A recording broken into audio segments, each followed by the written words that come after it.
암보다 더 무서운 심장병이 있다. 바로 대동맥 판막 협착증. 대동맥 판막 협착증의 경우 대동맥 판막의 심한 협착으로 흉통과 호흡곤란, 실신과 같은 증상이 발생하면 2년 생존율이 50%, 5년 생존율이 20%에 불과하다고. 대동맥 판막 협착증은 말 그대로 좌심실과 대동맥 사이에 문 역할을 하는 대동맥 판막이 좁아지는 질환인데, 대동맥 판막이 좁아져 잘 열리지 않으면 심장에서 대동맥으로 피를 보내기 힘들고, 그렇게 되면 심장은 피를 온몸으로 퍼뜨리기 위해 더 많은 일을 하게 되는데, 그러다 점차 심장 근육이 두꺼워져 결국에는 심장의 수축과 이완 기능이 제대로 이뤄지지 않게 된다고. 톡톡 건강 토크, 오늘은 소리 없이 심장을 공격하는 대동맥 판막 협착증에 대해 알아본다. 네, 어버이날을 맞아서 부모님을 찾아뵙는 분들 많이 계실 텐데요. 이 부모님들께서는 자식들에게 걱정을 끼치기 싫어서 어디 아픈 데가 있으셔도 말씀들을 잘 안 하시게 됩니다. 그런 만큼 자식들이 어디 편찮으신 데는 없는지 잘 유심히 살펴봐야 되겠습니다. 네, 혹시 부모님께 흉통이라든지 호흡곤란 같은 증상이 나타난다면 네. 심전도 검사를 꼭 해보셔야 할 것 같습니다. 네. 똑똑 건강 토크, 오늘은 대동맥 판막 협착증에 대해서 자세히 알아볼까 합니다. 네. 오늘 이 시간 도움 말씀 주실 분 모셨는데요. 네. 순환기내과 전문의 양동헌 교수께서 나오셨습니다. 네. 안녕하십니까? 안녕하십니까?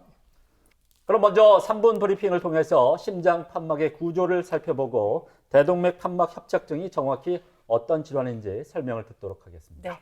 네. 교수님 부탁드리겠습니다. 심장은 4개의 방으로 구성되어 있습니다. 그래서 심장이 수축할 때 혈액이 역류되지 않고 한 방향으로 흐를 수 있도록 도와주는 얇은 막 구조물, 즉 방의 문과 같은 역할을 하는 것이 판막입니다. 그래서 방이 4개가 있으니까 그 4개 출구 쪽에 각각 판막이 있어서 4개의 판막이 있습니다. 왼쪽에는 심장의 도식도이고 오른쪽에 두 영상이 심장 초음파가 되겠습니다. 좌측 심장에 2개의 방 사이에 있는 판막이 성모 판막이 되겠고, 심장과 대동맥 사이에 있는 대동맥으로 나가는 곳에 있는 판막이 대동맥 판막이 되겠습니다. 그래서 이 두 판막이 성모 판막과 대동맥 판막이 심장 판막 질환에 가장 흔하게 발생하는 위치가 되겠습니다. 대동맥 판막은 그림의 중앙에 있는 것처럼 판막이 열렸다 닫혔다를 반복하며 혈액이 온몸으로 내보내는 역할을 합니다. 하루에 8만에서 12만 번 정도 이상 반복하여 열리고 닫히면서 일을 하고 있는, 굉장히 열심히 일을 하고 있는 판막이 되겠습니다. 판막이 굳어서 혈액이 흐르는 입구가 좁아지게 되면 대동맥 판막 협착증이 됩니다. 판막 입구가 그림에서처럼 점점 굳어서 입구가 좁아지는 중증의 판막 협착증이 되면은 심장의 압력이 높아지고 온몸으로 혈액을 공급하기 어려워지면서 심부전 등 다양한 심장 질환이 발생할 수 있겠습니다.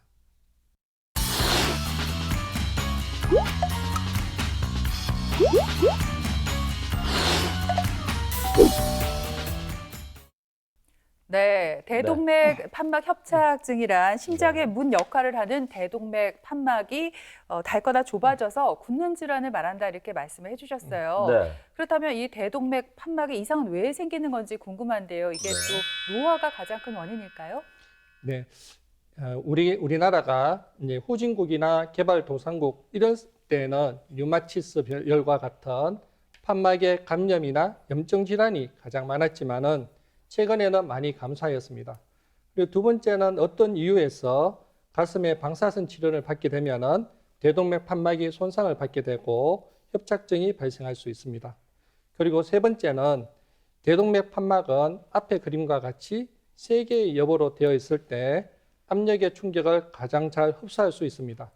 근데 판막이 2개로 구성되어 있거나 1개로 되어 있는 선천성 질환에서도 대동맥 판막 협착이 발생할 수 있습니다. 그렇지만은 한 80% 가장 많은 그 원인은 노화와 함께 심장 판막에 칼슘이 침착되어서 스퀘어가 진행되면은 심장 판막이 굳어지고 딱딱해지면서 협착이 발생하는 퇴행성인 경우가 가장 흔한 원인이 되겠습니다. 60세 이상 사람들의 한 30%에서 대동맥 판막의 경화나 거의 딱딱한 현상이 발견되고 있고 그중에 약 2%에서는 의미 있는 협착증으로 발견되고 있습니다. 대동맥 판막 협착증에도 위험 요인이 있습니다. 우리가 잘 알고 있는 심혈관 질환의 위험 인자들과 유사한 것을 볼 수 있습니다. 나이에 의한 위험도는 50세 이상에서 10년마다 1.2배 정도 증가하는 걸 볼 수가 있고 고혈압이나 고지혈증 그리고 흡연과 같은 그 위험 인자도 12%에서 23% 정도 협착증을 일으킬 수 있는 걸로 알려져 있습니다. 들으신 대로 심장에도 4개의 판막이 있는데 교수님 저는 들으면서 좀 궁금했어요. 유독 이 대동맥 판막에서 가장 흔하게 문제가 발생하는 이유가 있을까요? 심장이 수축하면은 그 압력을 대동맥 판막하고 승모 판막이 제일 많이 받습니다.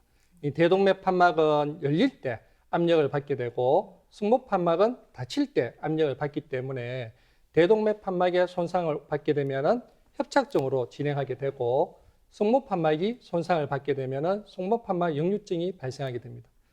네, 저희가 어버이날뿐만 아니라 1년 365일 효를 실천해야 되잖아요. 저부터라도 이제 부모님이 어디 아프시거나 불편하신 데는 없는지 좀 자주 신경 쓰고 또 이렇게 여쭤보고 해야겠습니다. 교수님, 그 어떤 증상들이 나타나면 대동맥 판막 협착증을 좀 의심해 봐야 할까요? 예, 그 중증의 협착이 발생하기 전까지는 증상이 없는 경우가 많습니다. 하지만 중증의 협착이 발생하여서 증상이 발생하였을 때는 우리가 잘 알고 있는 심혈관 질환들의 증상과 유사합니다. 운동이나 계단을 오를 때 혹은 집안의 조그만 일을 할 때 가슴이 조이는 느낌의 통증이 있거나 숨이 찬 호흡곤란이 발생하거나 또는 쉽게 피로하고 또 발등과 발목이 붓는 증상이 생기거나 누우면 갑갑하고 숨이 찬 증상들이 있을 수 있습니다. 그리고 운동 중에 혹은 장시간 서 있을 때 기운이 없고 쓰러지는 실신의 증상도 협착증의 한 증상이 되겠습니다. 하지만 앞서 말씀드린 것처럼 중등도의 협착증으로는 증상이 없는 경우가 많기 때문에 건강검진이나 다른 증상으로 진료를 보았다가 우연히 발견되는 경우도 많습니다. 그리고 중증의 협착이 아주 서서히 진행하면은 나이가 들어서 그냥 숨이 찬 거니 이렇게 알고 방치되는 경우도 많은 질환 중에 하나입니다. 네, 숨이 차다든지 가슴이 조이고 어지러운 증상, 이게 네. 비단 대동맥 판막 협착증에서만 오는 증상은 아닐 거라는 생각이 듭니다. 네. 앞에서 잠깐 언급해 주셨듯이 뭐 심혈관 질환, 뇌혈관 질환의 증상일 수가 있는데 네. 어떻게 이게 대동맥 판막 협착증인지 구분할 수가 있을까요? 맞습니다. 이 증상이 유사하고 노화에 대한 현상으로 생각하니까 그대로 방치되는 경우가 많고 진단이 지연되는 경우가 많은 질환 중에 하나입니다. 그래서 운동 중에 호흡곤란이 생기거나 흉통이 발생하면은 의사의 진료가 반드시 필요한 부분 중에 하나입니다. 그리고 진찰 중에 팁이 일반적인 뇌혈관 질환은 그 청진에서 큰 변화가 없지만은 대동맥 판막 협착이 있으면 굉장히 좁은 그 길로 피가 빠르게 가기 때문에 굉장히 큰 심음이 들릴 수가 있습니다. 그래서 경우에 따라서 일반 사람도 어른의 어머니, 아버님의 가슴에 귀를 대고 들어보면은 피가 흘러가는 소리가 들릴 수가 있습니다. 그래서 물론 그런 심잡음이 생긴다고 해서 다 대동맥 판막 협착증이 아니지만은 그런 것이 의심될 때는 소리가 들리거나 갑자기 자기가 원인도 분명하게 노쇠화가 빨리 진행한다든가 이런 경우에는 내과에 검사를 받아보는 게 좋을 것 같습니다. 대동맥 판막 협착증은 환자 대부분이 그냥 아무런 초기 증상이 없다가 다른 검사를 받다가 혹은 건강검진을 받다가도 진단되는 경우가 많다고 들었거든요. 무엇보다 정말 문제가 환자 수도 증가를 하지만 암보다 생존율이 낮다고 하더라고요. 예. 그 대동맥 판막 협착증의 현황입니다. 그 나이에 따른 유병률을 보시면은 60대, 즉 65세 이상에서부터 급격하게 증가하는 것을 볼 수가 있습니다. 그리고 국내 대동맥 판막 협착증 환자의 수의 추이를 본 그래프입니다. 2010년부터 2020년 사이 약 10년 사이에 4배 이상 이런 대동맥 판막 협착증이 증가된 것을 볼 수가 있습니다. 말씀하신 것처럼 대동맥 판막 협착증의 생존율을 보면은 정상이 있는 중증 대동맥 판막 협착증 환자 중에 대동맥 판막 치환술을 받은 경우에는 10년 생존율이 한 62% 정도 되지만 반면에 치료를 하지 않고 정상이 있는 중증 대동맥 판막 협착증을 그대로 두었을 때 2년 생존율이 50% 이하로 급격하게 떨어지는 것을 볼 수 있습니다. 따라서 증상이 있는 중증의 대동맥 판막 협착증을 치료하지 않고 방치되었을 때는 환자의 약 절반이 평균 2년 이내에 사망하는 걸로 알려져 있습니다. 네. 말씀을 듣고 나니까 대동맥 판막 협착증을 바로 치료받지 않으면은 2년 생존율이 50%도 되지 않는 만큼 이 빠른 진단과 치료가 무엇보다 참 중요할 것 같습니다. 네. 교수님, 그 연세가 많으시면서 고혈압이라든가 고지혈증 이런 거를 앓고 계시다면은 정기적으로 심초음파 검사를 받아보는 게 참 좋겠네요. 어떻습니까? 예, 말씀드린 것처럼 판막 질환을 진단하기 가장 좋은 방법이 심초음파 검사입니다. 아래 그림과 같이 심장 구조나 판막의 형태를 실시간으로 자세히 볼 수 있는 것이 심초음파 검사가 되겠습니다. 그래서 왼쪽은 정상적인 대동맥 판막이 아주 얇게 열리고 닫히는 것이 아주 자연스럽게 되는 걸 볼 수가 있고, 오른쪽에 있는 그림에서 보면은 판막이 굉장히 두꺼워져 있고 운동이 열리는 것이 굉장히 제한되어 있는 것을 볼 수가 있습니다. 동영상에서 잘 보지 못했는 것을 정지 영상으로 보면은 여기 대동맥 판막은 굉장히 얇으면서 구조가 있는지 없는지 이렇게 보이지만은 심장 판막이 두꺼워져 있을 때는 이런 심장 초음파에서 판막이 굉장히 두꺼워져 있고 운동하는 것이 제한되어 있는 것을 볼 수가 있습니다. 그 외에도 심전도 검사를 통해서 심장벽이 두꺼운지 확인을 할 수가 있고, 흉부 엑스선 검사나 또는 흉부 CT 촬영술을 통해서 검사를 할 수가 있습니다. 흉부 CT 촬영술에서 보면은 이렇게 판막의 모양이 분명하게 보이고 두꺼워져 있는 정도나 그리고 석회화되어 있는 부위를 더 명확하게 볼 수 있는 걸 볼 수 있습니다. 그래서 판막의 면적도 측정할 수 있는 장점이 있습니다. 네, 교수님께서 앞에서도 잠깐 언급하셨지만 치료를 받으면 10년 생존율이 62%고요. 치료를 받지 않으면 2년 생존율이 50% 정도라고 하니까 진짜 반드시 꼭 치료를 받아야겠습니다. 그런데 교수님, 이 새로운 판막으로 교체를 하는 것만이 유일한 치료 방법이라고요? 예, 정상이 있는 중증의 대동맥 판막 협착증의 치료는 새로운 판막으로 교체해 주는 것이 유일한 치료 방법이 되겠습니다. 그 수십 년간 시행해온 고전적인 치료는 외과적 수술을 통해 협착된 판막을 완전히 제거하고 인공 판막을 교체해 주는 심장 수술이 있습니다. 최근에는 가슴 절개를 하지 않고 허벅지에 있는 대퇴동맥을 통해서 인공 판막을 넣어주는 타비 시술이 있습니다. 수술적 대동맥 판막 치환술도 최근에 발전하여서 가슴과 흉골을 완전히 절제하지 않고 절개 부위를 최소화하고 수술 시간을 단축하는 여러 가지 신기술들이 개발되어 진행되고 있습니다. 경피적 대동맥 판막 삽입술은 타비 시술 동영상에서와 같이 대퇴동맥에서 대동맥을 통해 인공 판막 기구를 판막 협착 부위에 펼쳐서 치료하는 방법이 되겠습니다. 이렇게 대동맥으로 판막 기구가 들어가게 되고, 그러면 협착된 대동맥 부위에 기구를 설치하고 풍선을 불게 되면은 이 기구가 펼쳐지면서 판막의 입구를 넓혀주는 시술이 되겠습니다. 이렇게. 이 영상은 실제로 이렇게 풍선으로 인공 판막을 고정시키는 시술을 보여주는 동영상이 되겠습니다. 타비 시술은 가슴 절개나 또는 체순환기를 사용하지 않고 시술을 하기 때문에 시술 시간이 2시간 내외로 비교적 짧고 빠른 퇴원이 가능하며 시술 후에 일상으로의 복귀가 빠른 장점이 있습니다. 따라서 기존의 수술이 어렵고 고령의 환자나 수술의 위험이 높은 환자에게도 적절한 치료를 제공할 수가 있는 비교적 안전하고 정확한 시술로 주목받고 있는 상황입니다.